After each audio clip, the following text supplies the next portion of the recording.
السلام عليك سيدي ومولاي يا أبا عبد الله، وعلى الأرواح التي حلت بفنائك، عليك مني سلام الله أبدا ما بقيت وبقي الليل والنهار، ولا جعله الله آخر العهد مني لزيارتكم. السلام على الحسين وعلى علي بن الحسين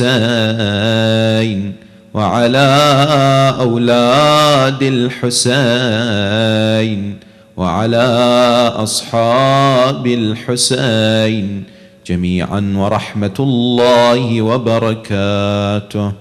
قال الله سبحانه وتعالى في محكم كتابه الكريم: وهو أحسن القائلين وأصدق الصادقين. بسم الله الرحمن الرحيم: ومن أحسن قولا ممن دعا إلى الله وعمل صالحا وقال إنني من المسلمين. آمنا بالله.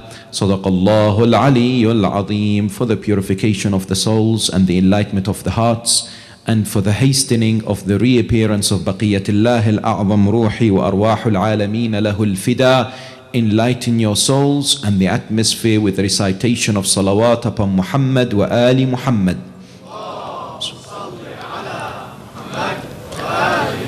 My dear respected brothers and sisters in Islam, Assalamu alaikum wa rahmatullahi wa barakatuh. It's a practice involving two people, normally performed as an expression of introduction or to demonstrate gratitude. It comes in different shapes and forms. It is universally accepted around the world as a method of greeting. The handshake is a symbol that is often demonstrated by human beings in order to present oneself before the other.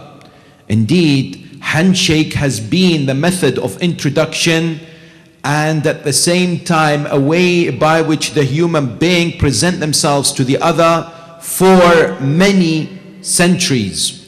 Today, archaeological ruins and at the same time texts show that, for instance, handshake has been practiced for as long as 2,500 years ago in Greece. Likewise, we are told that when it comes to the shaking of the hands, there are different types of cultures and traditions that exist in the world today. You look at China and, for instance, Japan. You'll see in those countries it is customary when it comes to shaking hands to do so lightly.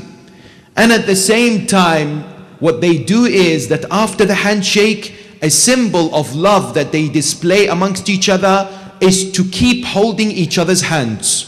Whereas when you look at Turkey, it is considered rude to shake somebody's hands firmly.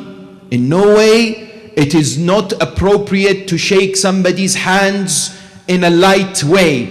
Whereas in South Korea, one who shakes the other person's hands and keeps the other hand in his pocket is considered disrespectful. Likewise, like many things, shaking hands has been the subject of people attempting to break records. In 2011, what happened was that a group of individuals in New York Times Square attempted to break the world record for shaking hands. They did so. The world record stood at 33 hours of continuous shaking hands between two people. When it comes to the religion of Islam, shaking hands is considered as a way in which we are encouraged to perform to demonstrate the need to greet each other. Rasulullah Muhammad sallallahu alayhi wa alihi wa sallam in a famous tradition states, Afshu salam tahabbu, that if you wish to inculcate and to spread the beautiful message of love, respect respect and understanding, then greet people. Spread this message of peace amongst yourselves. Specifically, if you look in the world of hadith, for instance, in the book of Al-Kafi by Sheikh Al-Kulayni, he has a chapter known as Babul Musafaha, the chapter regarding what? Shaking hands. Therein exists many traditions which highlight the importance and the significance of shaking hands. For instance, the Ma'asumin Salamullahi alayhim, it is reported that they said that when two believers shake each other's hands, Allah subhanahu wa ta'ala showers them with blessing and mercy as long as they are still shaking each other's hands. And at the same time, their sins fall from them and Allah forgives them, just like how the leaves of the tree fall in autumn, and Allah shakes the hand, metaphorically, not physically. Allah shakes the hand of one of them who has the more love towards the other.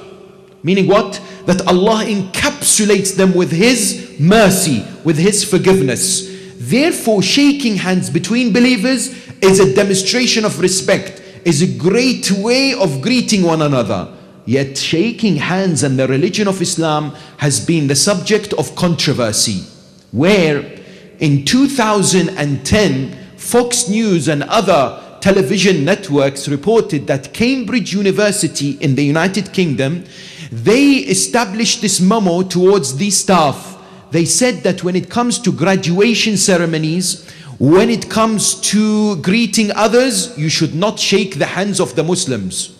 Why? You should be respectful to cultural tendencies and traditions.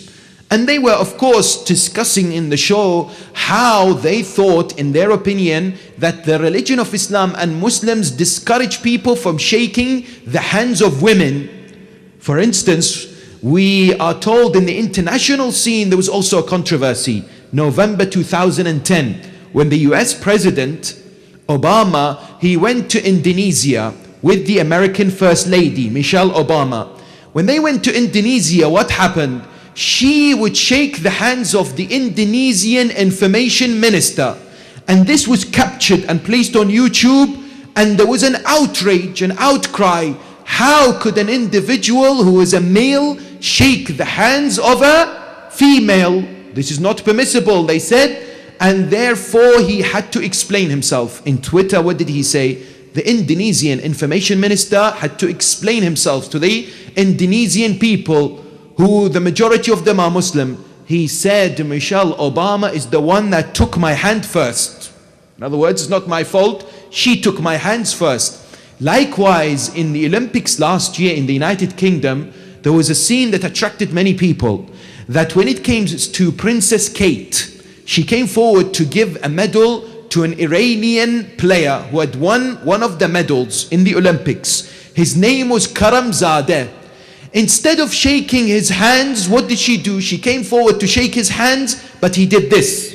He bowed down, and she, of course, placed the medal over his head and gave it to him. This attracted the media attention, how he refused to shake the hand of a princess. Many of us have been in similar situations, difficult, awkward moments in interviews, maybe in sports tournaments, for instance, graduation ceremonies in schools and universities, whereby there is what? There is a temptation to shake the hands. The religion of Islam comes forward and states in Islamic jurisprudence that when it comes to skin contact, this is not permissible between the male and the female that are not related in a particular way. For instance, skin to skin contact and the shaking of the hands is permissible between the husband and the wife, between, for instance, the father and the mother, between the son and the mother, between an individual, a male and his auntie, his mother-in-law, his niece. These are allowed, and a few other. But when it comes to outside these, it is mentioned that it is not permissible. Hence, this idea needs to be examined. This whole concept and how we should deal with it, living in a society like this, in the Western world, needs to be scrutinized and examined and analyzed.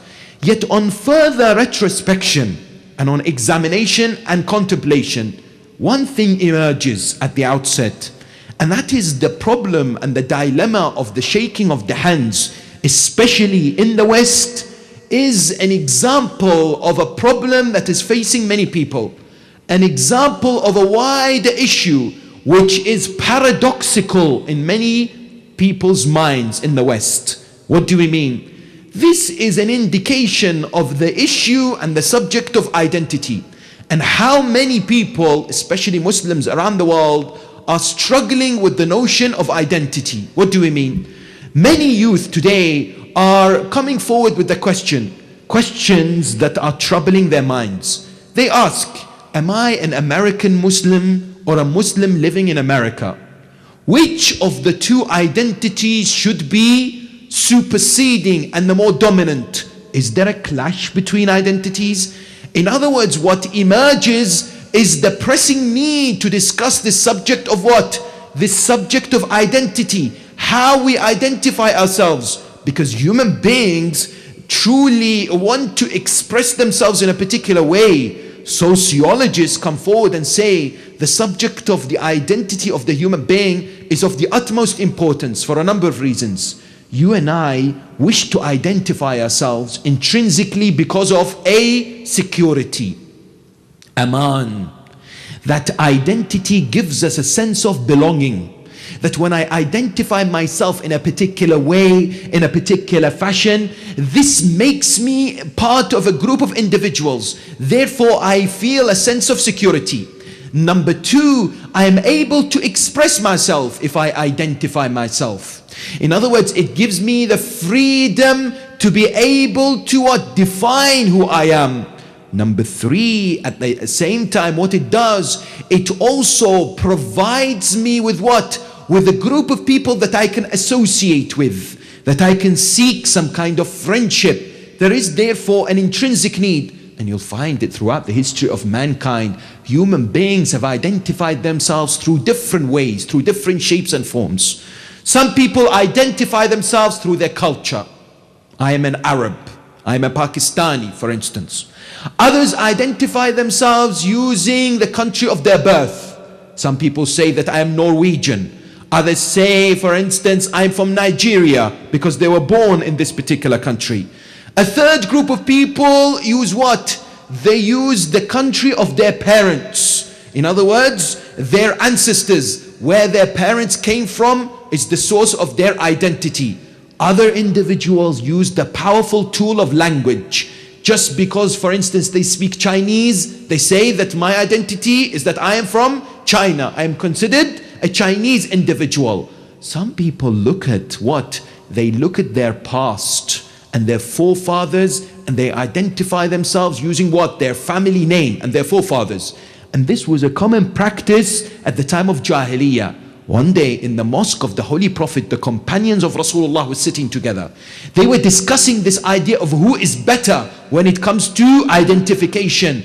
Each and every one of them would come forward and say, my family is such and so. It's known for such and so. It's glorious. It's magnificent. They would boast about their families, their backgrounds. All of a sudden, they saw whom? They saw Salman al-Farisi al-Muhammadi, Ridwanullahi ta'ala alayh. He was there. So some of the companions unfortunately wanted to pick on him. Why? Because they knew his father was a non-believer. And he comes from what? He comes from a Zoroastrian, sun-worshipping what? Family. His background. They said to him, "Oh Salman, what is your identity? Can you tell us who do you belong to?" They wanted to expose him. Notice how Salman identified himself. Salman looks at them and says, "Ana Salman ibn Abdullah." I am Salman, the son of a servant of God. كنت فقيرا فأغنيت بمحمد. That Allahumma salli ala Muhammad wa ali Muhammad. That I was a man who was poor, in need, and I was destitute, and I became enriched with Rasulullah. وكنت ضالا فهديت بمحمد sallallahu alayhi wa alihi wasallam. I was an individual who had gone astray, and Rasulullah is the one whom guided me. Therefore, Salman highlighted what? The importance of identifying ourselves with a characteristic that the Quran presents. Because this notion of identity is crucial. We should be able to examine it before discussing and analyzing the whole idea of handshake and what kind of solutions are there for you and I living in the West. There is a need for us to be able to reflect upon this. The Quran gives you and I the solution when it comes to our identity. In 3 different places there is a summary that is presented for us. How should we identify ourselves? Allah subhanahu wa ta'ala says, have 3 important qualities, and these should come together to be your governing identity. What are they? The first is servitude. Ubudiyya. The Quran says, Subhana alladhi asra bi'abdihi laylan min al-masjid al-haram ila al-masjid al-aqsa alladhi barakna hawla. When it comes to addressing Rasulullah sallallahu alayhi wa alihi wa sallam, the Quran says what? The Quran uses the term abd, servant, before anything else. Before stating that he was a prophet, before saying that he was Rasulullah, before he's saying that he is Habibullah. That's why in Salah, what do we say? وَأَشْهَدُ أَنَّ مُحَمَّدًا عَبْدُهُ وَرَسُولُهُ. Don't we? We begin by expressing the fact that Rasulullah is a servant of God. Meaning what? Meaning that the position and the status of servitude is the most important in the eyes of Allah subhanahu wa ta'ala. Hence, one day Rasulullah was in prostration in his home, and one of his wives noticed that he was not at night next to her. So she thought that he had gone to another house, the house of another wife. She was suspicious. She went and saw him in sajda, weeping and crying. The area around him was drenched with his tears. She said to him, Ya Rasulullah, you are the one whom Allah subhanahu wa ta'ala has elevated to this position, and yet you are so devout in your worship and ibadah. What does this say about us? Rasulullah looks at her and says, أَوَلَا أَكُونُ عَبْدًا شَكُورًا. Should I not be a grateful servant of Allah? The Prophet of Islam was the manifestation of servitude. A lady from another country, from another nation, wants to see the Prophet. She comes to Masjidun Nabawi. She expects to see what? She expects to see a throne. Rasulullah sitting on a throne. She looks, where is Muhammad? She's told he's sitting there with the people. She comes to him and says, Ya Muhammad, it doesn't befit you. You are the leader of these people. Surely you should sit on something high so that me and others who wish to recognize who the leader is what? Is clearly visible. You should not be like the servants. Rasulullah says to her, indeed, the most beloved position to me is ubudiyya, to be a servant. To be a servant to whom? Of Allah Jalla wa Ala. Therefore, the first level that the Quran tells us is servitude. The second is what? Ya ayyuhan nas, إنا خلقناكم من ذكر وأنثى وجعلناكم شعوبا وقبائل لتعارفوا إن أكرمكم عند الله أتقاكم. O people, we have created you as males and females, and indeed has made you come from different tribes and denominations and nations. The best amongst you is the most God-wary, God-conscious. Therefore, the Quran is telling you and I a categorical message, an emphatic way to identify ourselves, that when it comes to an individual, in the eyes of Allah subhanahu wa ta'ala, it doesn't matter whether they are from a particular country, from a particular denomination, from wherever they may be. In the eyes of Allah subhanahu wa ta'ala, the most important thing is taqwa, being God conscious. Inna akramakum indallahi atqakum. The third area in which the Quran attempts to identify is the following, that the Quran says, وَمَنْ أَحْسَنُ قَوْلًا مِمَّنْ دَعَا إِلَى اللَّهِ وَعَمِلَ صَالِحًا وَقَالَ إِنَّنِي مِنَ الْمُسْلِمِينَ. That the notion is presented in the beautiful, error-free, sinless book, the word of Allah subhanahu wa ta'ala, that the third criteria, in addition to what? In addition to servitude and taqwa, is submission. وَقَالَ إِنَّنِي مِنَ الْمُسْلِمِينَ. The religion of Islam says the governing identity that should not necessarily contradict with the others, provided we take this as the main identity of ours, is this: taqwa, submission, and ubudiyya. Please remember these things in order for us to be able to work around this. The Quran and the teachings of the religion of Islam do not forbid the followers from integration. Meaning what? Is there a clash between the American identity and the Muslim identity? Can we be American and at the same time Muslim? Is there a conflict between these two? Of course not. When it comes to integration, the religion of Islam encourages it. As long as any other identity, whether it's American, Arab, any other form, does not clash with the principles and the values of these three things: servitude, submission, and taqwa. As long as these are kept as the governing identity, Islam says you can integrate. Indeed, what Islam encourages is what? It mandates exemplary citizenship.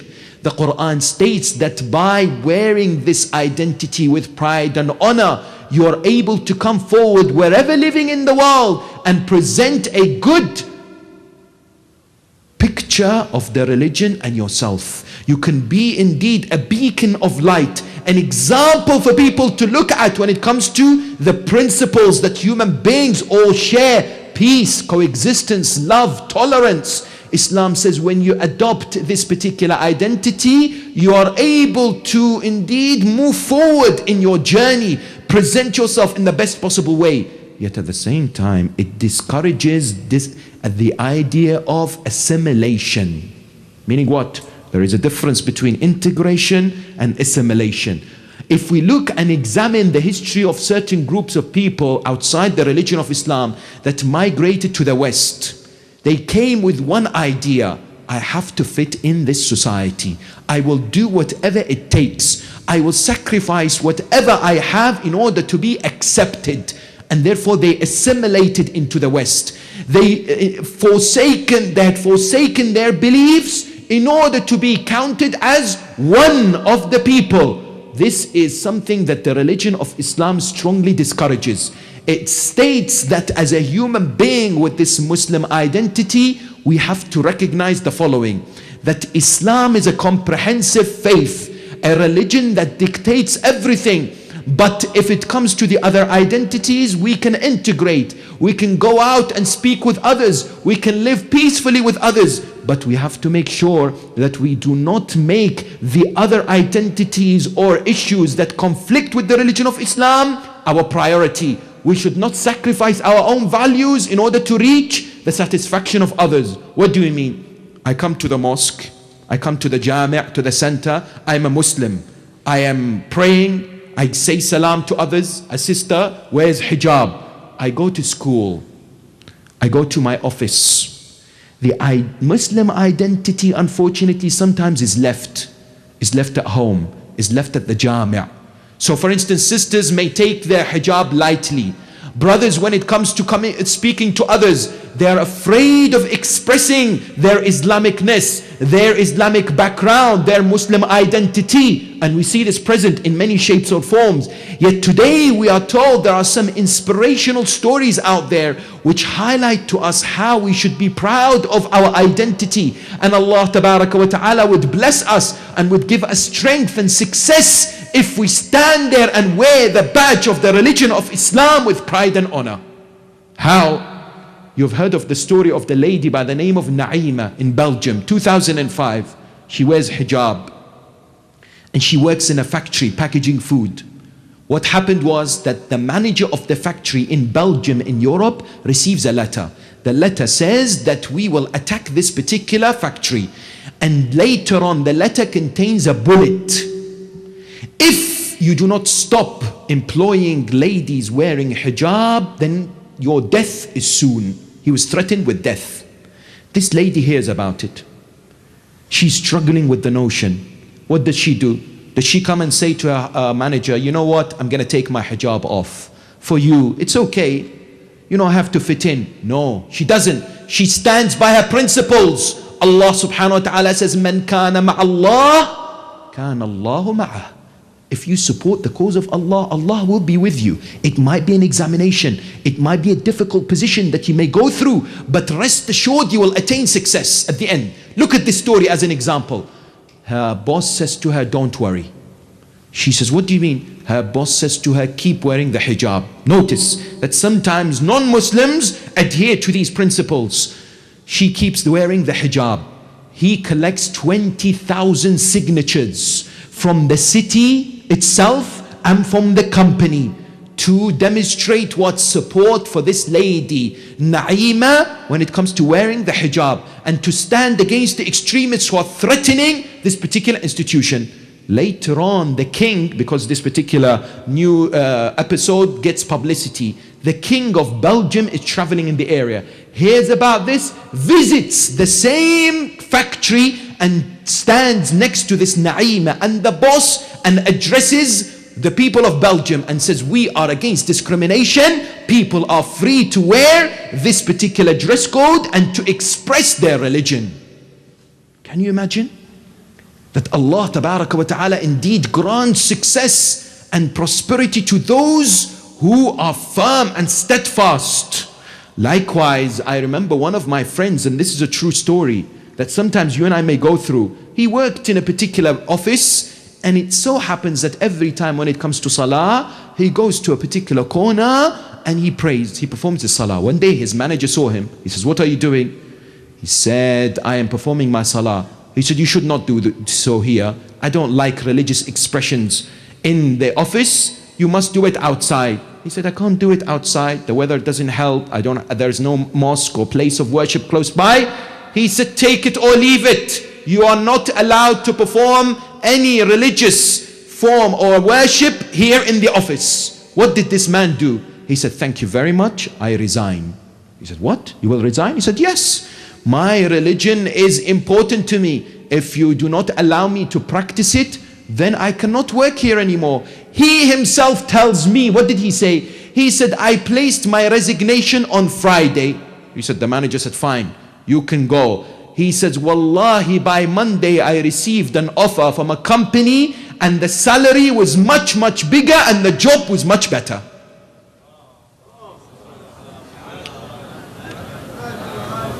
These are demonstrations and examples that we are presented with when it comes to feeling a sense of pride and at the same time confidence in our belief, in our Muslim identity, in coming forward with this notion.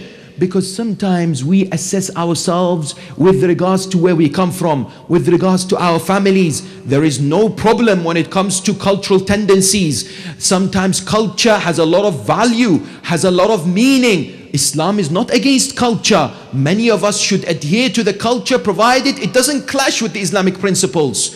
We are told that the Quran gives us a good example in this. What is this example? This example of Prophet Nuh's son. When Prophet Nuh came to his family, including his son, he said to him, Allah's punishment is going to fall upon this community. 950 years he had preached the message of monotheism, of Tawheed, yet the people turned against him.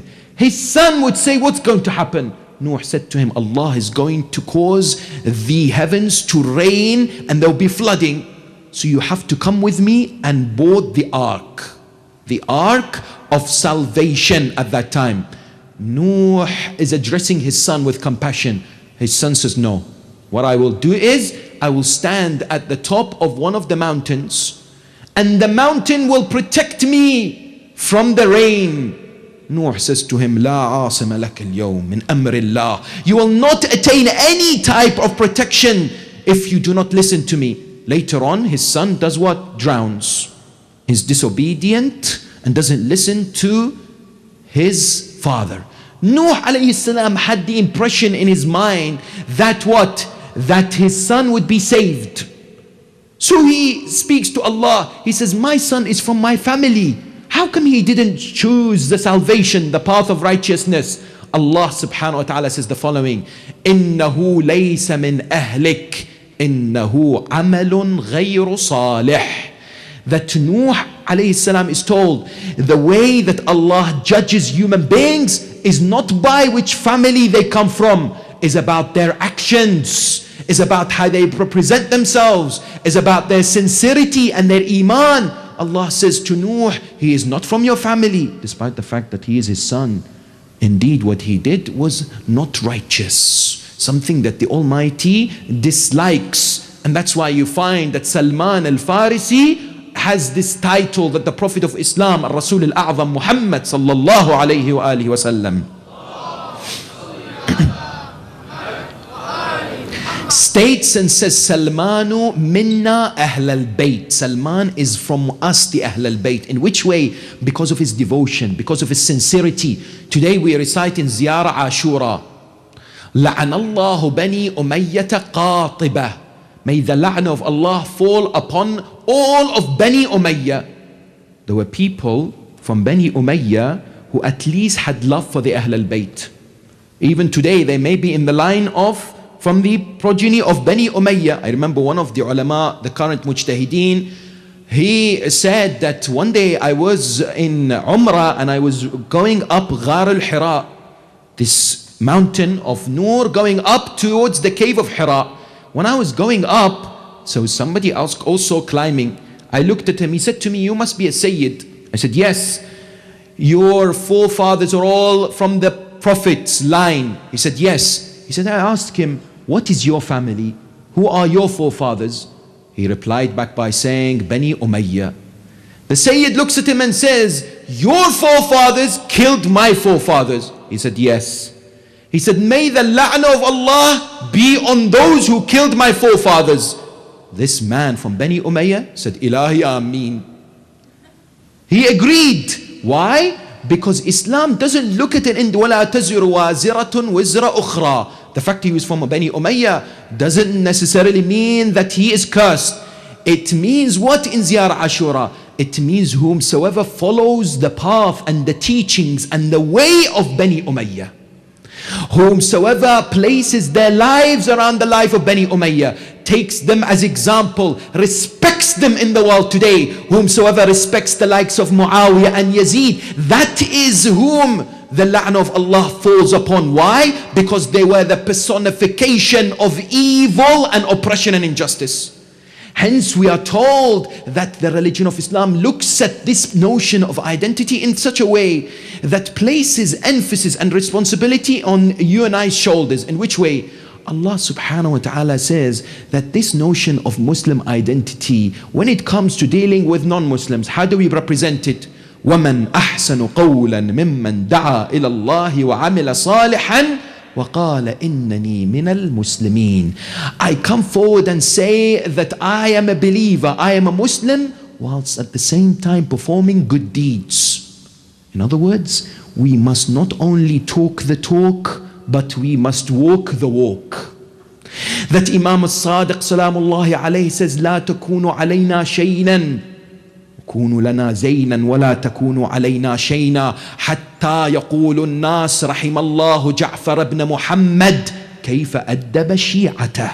Do not be a source of disgrace for us. Be a source of praise when it comes to people who will look at you or your conduct, the way you present yourself, so that people say, may the mercy of Allah be upon Ja'far ibn Muhammad. He knew how to train and bring up his Shia. In other words, when I go out there, I'm not representing myself. I'm not representing only my family. I am the ambassador of the religion of Islam and the Ahl al-Bayt alayhim salam. It is not about, you know what, I can do whatever I like. I can steal, I can deceive, I can cheat, I can do whatever I wish. It's at the end of the day my responsibility. No, I go out there as a Muslim. I carry this responsibility on what?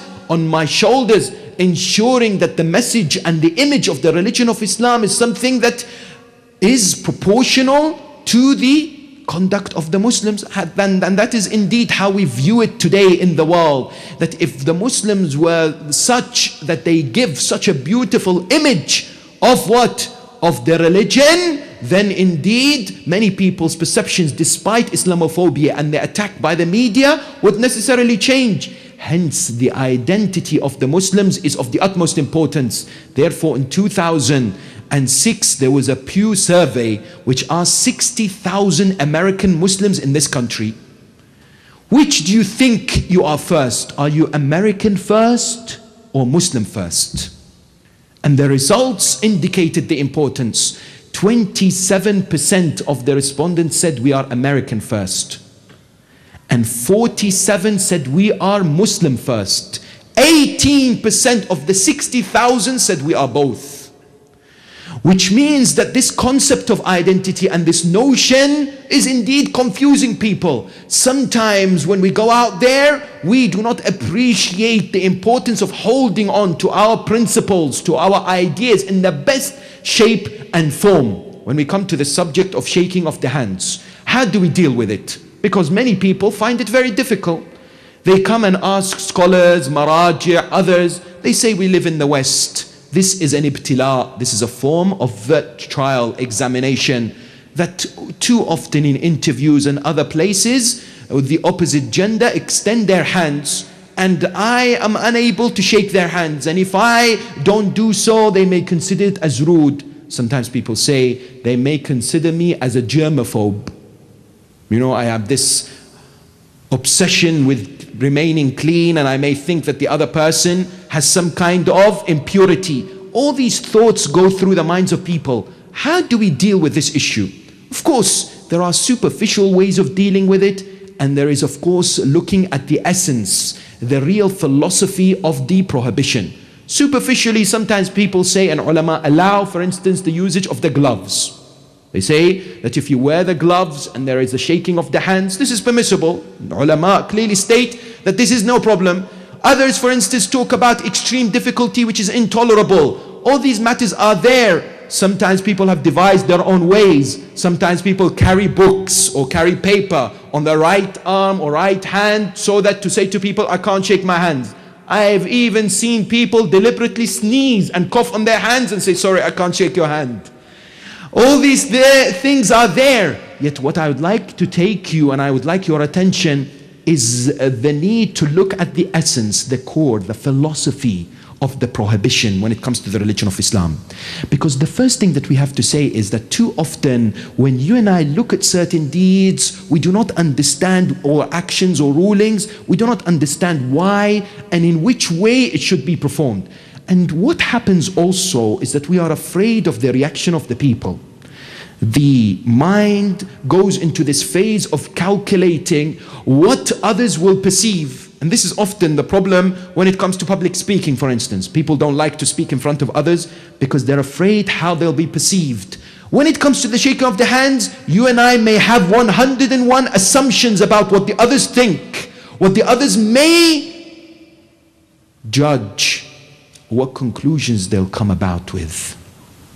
I recall that there was an important story that highlights how you and I may be looking at this subject or this issue in the wrong way. Let me illustrate this by recalling the story. That there was a man by the name of Sheikh Al-Hilli living in Iran. One day the king's son, his name is Hassan, decided to take the path of spirituality, to study mysticism. And this Sheikh Al-Hilli was a scholar of mysticism, of spirituality. He came to him, he said to him, Maulana, Sheikhna, I wish to study and I want you to be my teacher. I want you to teach me how to get close to Allah and purify my heart. Can you do that? The Sheikh looks at him and says, I can do that, but it will cost you a lot. This man, who was the son of the king, said, don't worry, Maulana, I can give you whatever you want. The Sheikh said, no, you've misunderstood what I meant. It's not money that I'm looking for. He said, what is it? He said, I'm going to ask you to do a number of things. Can you do them? He said, yes, of course, I want to be your student.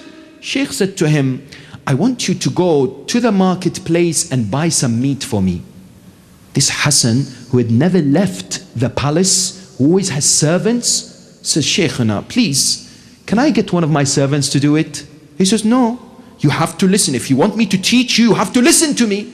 He said, okay, what do I have to do again? He said, go to the end of the marketplace in the city and buy some meat in front of others.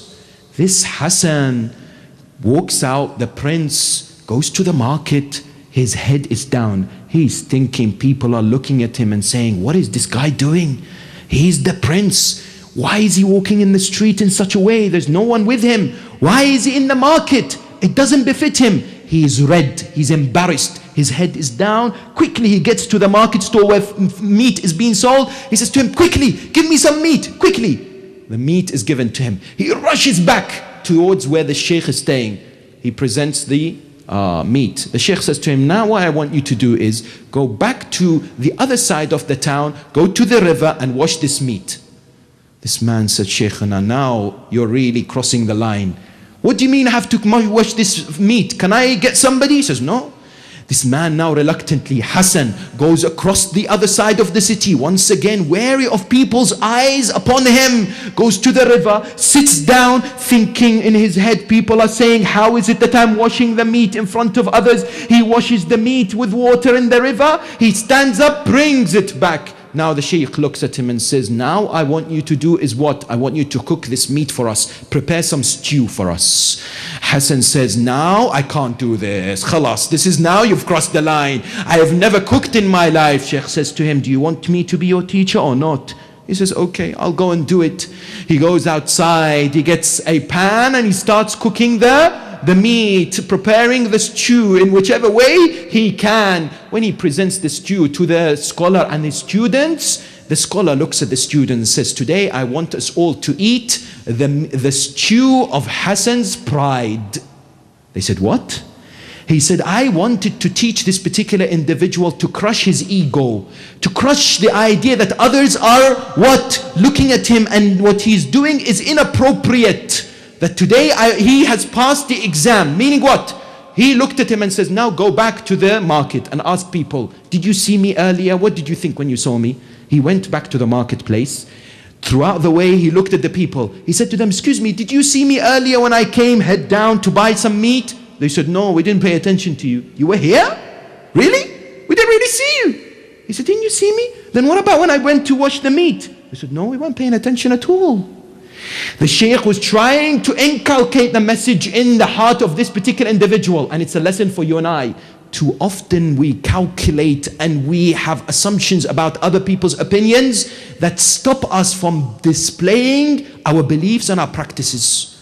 We think people think, oh, it's rude, it's inappropriate, it should not happen. Yet, indeed, with the right way, we can get confidence. Therefore, how do we deal with this issue? We deal with it by understanding what? By understanding the ethos behind this action. The religion of Islam comes forward and states that in order for society and the community to remain in the state of healthy relationship that is based on purity, then it espouses what? It espouses the notion of prevention is better than cure. Meaning what? That Islam says that skin to skin contact does what? Brings a sense of what? Attractiveness. You might say to me, Maulana, please, how many times I've shaken the hands of others, other genders, and I've never felt a sense of attractiveness towards them, yearning towards them. This doesn't necessarily exist. I reply with the following. Do you know yourself better, or does Allah know yourself better? Allah tabaraka wa ta'ala is your creator and He knows you better. He knows through skin to skin contact there is often what? There is possibility of a tendency. Notice that if a male comes forward and shakes the hands of a non-mahram female, if the hands are soft and the shaking takes a long time, then there may be the gazes and the speech and the talk and the meeting and God knows what follows. This is a possibility. Is there a possibility? Exists. Islam wants to remove this possibility. That's why the Quran says, وَلَا تَقْرَبُوا الزِّنَا. It says, do not even think about fornication and adultery. وَلَا تَقْرَبُوا مَالَ الْيَتِيمِ إِلَّا بِالَّتِي هِيَ أَحْسَنُ. Don't even think about usurping the wealth of the orphans. Hence the Quran wants to create and protect us, build this fortress around us, this fortress of spirituality, of God fearing, of God consciousness, so that we can excel. That's number one. Number two, how do we demonstrate this? When we come to speak to others, when we say to them, I'm sorry that I can't shake your hand. And our dear sister Hajja Najah told us a few nights ago that she said, beautiful thing, She said, when you come to somebody and they want to extend their hands and shake your hands, do this. Say to them, heart to heart, not hand to hand. Meaning what? You say to them that Islam honors the position of males and females. And when it comes to females, when it comes to those who can touch her, it's only a group of individuals, select individuals that can touch the skin. And therefore it is out of respect that I'm unable to shake the hands. That through understanding, that through presenting the message with full sincerity, with full conviction, many people out there will accept the message. You might say to me, but this is difficult. I may not be able to do it. My dear brothers and sisters, 40, 50 years ago, Salah was not known in many societies. Prayers. In Germany, we are told that a famous scholar from Iran went to Germany in the 1960s. He went to the park to pray with a few of his followers. After he finished Salah, he was surrounded by the police. They said to him, excuse me, what are you doing? He said, I am praying. Salah was unknown. But today the notion of Salah is what? Salah has become acceptable. Why? Because Muslims have been able to express it publicly, openly, with pride, with honor, with conviction. That they'll go and pray. Yes, I have to pray. What do? You bow down. It's like meditation. I speak to my Lord. It's beautiful. If we do not have that conviction to slowly begin to explain our faith, our practice, what God the Almighty subhanahu wa ta'ala has ordained upon us, then we can never change the perception and the ideas of society. Likewise with hijab. When it comes to hijab, today hijab is accepted as a symbol of modesty, as a symbol of chastity around the world. If the sisters 50, 60 years ago thought, you know what? I have to fit in. I'm sorry, it's so hard. When I come to the majami', I'll wear the hijab. When I go outside, I won't wear the hijab. If the sisters at that time and our mothers and our sisters across the world did not hold to this principle of hijab firmly, today we wouldn't have the hijab. We wouldn't necessarily see it so widely practiced and accepted as a symbol of modesty around the world. Hence we have to understand this notion that too often when it comes to our identity and the shaking of the hands and other things, what influences us? What influences us is family and friends. These are important segments. Yesterday we discussed homosexuality. Often homosexuals are influenced by friends and the environment around them that pushes them towards this vile practice. Likewise, if we associate ourselves with the right friends, the Quran says to us, Al-akhillau yawma'idhin ba'dhuhum li ba'dhin adu. Notice this, the Quran says, my dear brothers and sisters, on the day of judgment, every friend of yours shall be an enemy. Every friend shall be an enemy, but there's always a but, except illal muttaqeen. Close friends, intimate friends, those that you share your concerns with. The Quran says, if you have a close, intimate friend, they will be your enemy on the day of judgment, except those who fear God, fear Allah. Does that mean we can't have friends who are non-Muslim? No. You can have friends who are non-Muslim, but they mustn't be close friends. Friends that you confide with. The Quran says, be careful who you have a close associate. Why? Because they may influence you, take you out. In other words, the environment is very important when it comes to identity and belonging. And so many times when we adhere so strongly to this Muslim identity, we are able to present this beautiful message of the religion of Islam. We are able to utilize this opportunity for da'wah and propagation. Tell me, when you explain to the non-Muslim about this, too often they'll ask you other questions. Tell me, what is the opinion of the religion of Islam when it comes to women, when it comes to marital relationships and others? Brothers and sisters, it opens the door for propagation, for the human being to be a tool for the guidance of others towards the path of righteousness and virtue, to become an individual who is honored to be a Muslim and following the path of the pure, infallible progeny of the Holy Prophet, just like how Ali al-Akbar salamullahi alayhi was. Indeed, a man who was 27 years of age on the 10th of Muharram. Notice how Imam Al-Hussein salawatullahi wa salamuhu alayhi would speak when it comes to his son Ali Al-Akbar. Today many people wish to dissect and analyze the biography of Ali Al-Akbar. They say, what do we know about Ali Al-Akbar? I say to them, is there anything better than the word of the Ma'soom? That when Imam Al-Hussein says something about his son, this is not a trivial matter.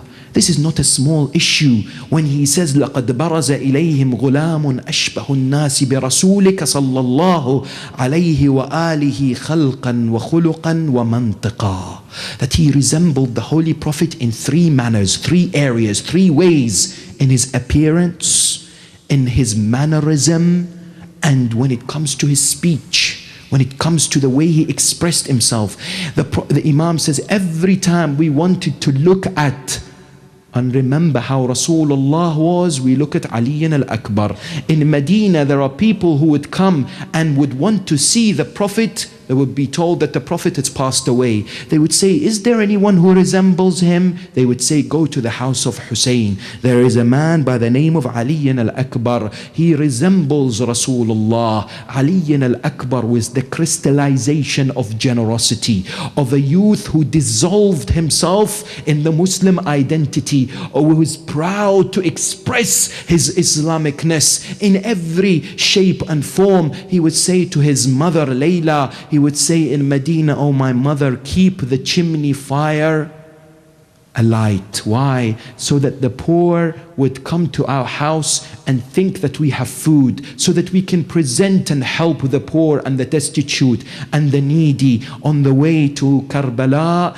Imam Al-Hussein stands on a horse. He is contemplating. He falls asleep for a few moments. When he wakes up, Ali Al-Akbar is right next to him. He says, oh my father, what's happened? Imam Al-Hussein says, I fell asleep and I saw in my dream death coming towards us. Ali Al-Akbar demonstrates his loyalty and the strength of his conviction, his taqwa, his servitude, his submission. He says to his father, oh our father, my father, alasna ala al-haq? Are we not on the path of righteousness, the truth? Imam says, yes, of course. Ali Al-Akbar says, إِذَنْ لَا نُبَالِي. Indeed, we will not be worried if death comes to us or we approach death. And indeed, Ali Al-Akbar was a manifestation of beautiful akhlaq. That today the youth can take Ali Al-Akbar as a wonderful example, as a beacon to base their lives around when it comes to morality, when it comes to the way that we speak to others, the way we conduct ourselves, the way we present ourselves in society, what we wear, how we come out before others. Ali Al-Akbar was a true example, and therefore on the 10th of Muharram, on the day of Ashura, he was the first to emerge from Bani Hashim. He came to his father, Abu Abdullah Al-Hussein. Imam Al-Hussein would say to everyone who would come to him, go back, it's not your time. But when it was to his oldest son, Ali Al-Akbar, he would not tell him to go back. Here Abu Abdullah began the sacrifice with his oldest son Ali, and he ended it with his young 6-month-old Abdullah al-Radi' Ali al-Asghar. Ali al-Akbar comes to seek permission from his father. Imam al-Hussein would say to him, Bunay Ali, ilayya ashummuka wa tashummuni. Come next to me, let me bid farewell. They both hug each other until they fall unconscious. Imam al-Hussein looks at the army of Umar ibn Sa'ad. اللهم اشهد على هؤلاء القوم فلقد برز إليهم غلام أشبه الناس برسولك محمد صلى الله عليه وآله وسلم وكنا إذا اشتقنا إلى رسولك نظرنا إليه. Allahu Akbar. He is indeed one who resembled the Holy Prophet خلقا وخلقا ومنطقا. At that moment, Ali Al-Akbar goes towards the battlefield. أنا علي بن الحسين بن علي he would go forward and would mention the lines of poetry. أضربكم بالسيف حتى ينحني ضرب غلام هاشمي علوي. He charges, and the narrations tell us that he kills 120 enemy combatants from the army of Yazid and Ubaydullah bin Ziyad. Several narrations state that Layla, the mother of Ali al-Akbar, perhaps was in Karbala. She stands outside the tent. She looks at the facial expression of Aba Abdullah al-Hussein. She wonders what is happening to her son Ali al-Akbar. Imam al-Hussein's facial expression changes. Now he is worried. She says to him, Sayyidi Aba Abdullah, has something happened to my son Ali? Imam al-Hussein says, yes, there is somebody who I fear might hurt him. If you wish to see him again, the dua of the mother is answered by Allah. Go back to the tent and supplicate to the Almighty if you wish to see Ali al-Akbar one final time. Layla goes back to the tent, takes her hijab, sits on the prayer mat, looks up to the heavens and cries out, Ilahi bi-ghurbati Aba Abdullah, Ilahi bi-dhulmati Aba Abdullah, Ya Radd Yusuf li-Yaqub, Rudda ilayya waladi Ali. Oh, the one who returned Yusuf to Yaqub, I ask you by the fact that Hussein is alone on the battlefield in Karbala, return to me my son Ali. Ali al-Akbar kills that enemy combatant. He returns, he looks at his father, he asks him, my father, هل لي من شربة ماء أقوى بها على الأعداء? Is there any drop of water that I can get strength in order to fight the enemies? Imam al-Hussein says to him, Bunay Ali, fight in the way of Allah, for your grandfather Rasulullah will quench your thirst from the pond of Kawthar, sharbatan la tadma'u ba'daha abada. You will never be thirsty ever again. Your mother Layla is waiting for you. Go back to the tent. One narration states that before he went back to the tent, he looked at his father, Imam al-Hussein. Imam al-Hussein said to him, come close to me, let me give you part of the saliva in my mouth. Ali al-Akbar looks at the father, Imam al-Hussein, and says, Abata, your mouth is even drier than mine. You're even more thirsty than I am. Ali al-Akbar comes to the tent. He finds his mother Layla unconscious, sits next to her, takes her head, places it on his lap, starts to cry and weep. These are the moments, the final moments of wida between the son and the mother. Those who have sons, those mothers out there know the love that the mothers have for their children. That Layla wakes up, Bunay Ali, is that you? For the final time, stand up before me, let my eyes fill up with your vision, let me see you for the final time, my beloved Ali. Allahu Akbar. What would be the state that Layla would see Ali in a few moments? How would she look at Ali al-Akbar in such a state? Ali al-Akbar goes back to the battlefield. He's fighting valiantly. A man from Bani Tamim comes next to him and says, my God, I will make his father mourn for him. Hamid ibn Muslim says, is it not sufficient that he's been surrounded? He strikes him with a spear. Ali al-Akbar falls onto the horse. The blood of Ali al-Akbar fills the face of the horse, and instead of taking him to the side of Imam al-Hussein, the horse takes him to the side of Bani Umayyah, Umar ibn Sa'ad. They all close around him. One man strikes him with a sword, another man with a pole. He calls out, عليك مني السلام أبتا يا أبا عبد الله هذا جدي رسول الله قد سقاني شربة من الماء لا أظمأ بعدها أبدا. Imam al-Hussein, one narration states that when he wanted to leave his campsite, he went to the other direction. His daughter Sukaina said, Abata, the voice of Ali is this way. He said, Bunayya la talumini, do not blame me when I heard my son crying in such a way. I've lost my direction, I do not know where to go. He goes towards where Ali al-Akbar is lying. Bunay Ali ala dunya ba'daka al-afa. Oh my son Ali, you are now resting, you have left your father. What is the point of this world, this dunya? One narration states that Ali al-Akbar in his final moments was seen smiling on one side and upset and saddened on the other. Imam al-Hussein says to him, why are you smiling one side and the upset on the other? He says, my father Hussein, on my right hand is my grandfather Rasulullah. He is giving me water, he's quenched my thirst. Ajarakum Allah. My left hand side is my mother Fatima. She is slapping her cheeks, she is crying out, wa Husayna wa mazluma. ألا لعنة الله على القوم الظالمين. وسيعلم الذين ظلموا أي منقلب ينقلبون والعاقبة للمتقين.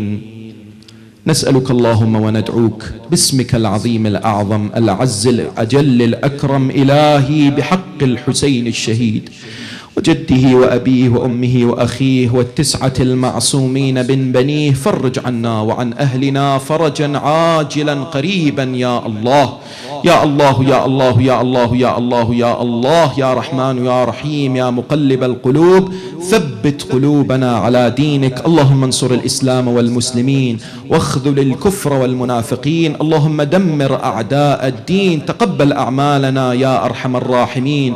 شافي مرضانا ومرضى المؤمنين والمؤمنات بحق مريض كربلاء زين العابدين. Many of our brothers and sisters have requested dua. They've asked me for dua in these blessed moments. Let's recite the ayah of Shifa all together 5 times. Bismillah ar-Rahman ar-Rahim. أما يجيب المضطر إذا دعاه ويكشف السوء. أما يجيب المضطر إذا دعاه ويكشف السوء. أما يجيب المضطر إذا دعاه ويكشف السوء. أما يجيب المضطر إذا دعاه ويكشف السوء. أما يجيب المضطر إذا دعاه ويكشف السوء. يا الله يا الله يا الله يا الله اكشف عنا السوء يا أرحم الراحمين. Let's stand together to recite دعاء الفرج. بسم الله الرحمن الرحيم. اللهم كن لوليك الحجة ابن الحسن صلواتك عليه وعلى آبائه في هذه الساعة وفي كل ساعة وليا وحافظا وقائدا وناصرا ودليلا وعينا حتى تسكنه أرضك طوعا وتمتعه فيها طويلا. اللهم اجعلنا من أعوانه وأنصاره ومن المستشهدين بين يديه وإلى أرواح المؤمنين والمؤمنات. رحم الله من قرأ الفاتحة تسبقها صلوات.